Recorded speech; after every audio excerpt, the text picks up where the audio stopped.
Galima nemėgti didžiųjų prekybos centrų ir net sąmoningai juos apeiti, kritikuoti konsumeristinės epochos diktuojamas madas bei primetamas vertybės.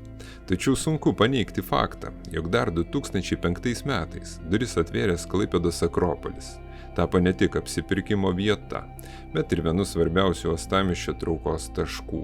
Todėl ir nauji pokyčiai prie vieno didžiausių prekybos centrų mieste, tiek klaipėdiečiams, tiek į uostamiestį atvykstantiems svečiams, neabejotinai yra svarbus. Pastarosiomis savaitėmis šalia Akropolio vykstantis plėtros darbai jau akivaizdžiai matomi tiek vairuotojams, tiek pėstiesiems.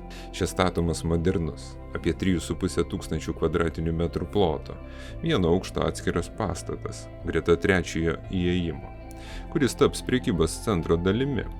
Projektas numato papildomas komercinės erdves bei didesnį lankytojų patogumą. Pasak vystytojų, plėtra leis pasiūlyti daugiau parduotuvių ir paslaugų, taip pat prisidės prie automobilių parkavimo problemų sprendimo. Kartu su naujų pastatu planuojama įrengti papildomas stovėjimo vietas, pritaikytas elektromobiliams ir mikrojudrumo priemonėms. Bus atnaujinta ir dalis infrastruktūros, siekiant tolygiau paskirstyti lankytojų srautus. Neoficialiais duomenimis naujasis Akropolio priestatas Klaipėdoje turėtų būti baigtas ir atidarytas dar šių metų vasaros pabaigoje arba rudens pradžioje. Ir pabaigai. Trumpas priminimas. Dažnai sakoma, kad nėra blogo oro, yra tik netinkama apranga.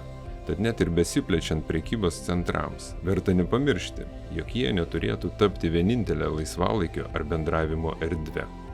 Vertinkime gamtos grožį, gerą kompaniją ir laiką be skubėjimo, nepriklausomai nuo sezono ar viliojančių, vartojimą skatinančių pasiūlymų gausos. Juk gyvename išskirtinėje vietoje, šalia jūros, miškų ir atvirų erdvių, kurios kviečia sulėtėti ir pasimėgauti buvimu kartu. Tad likite su Klaipėda TV.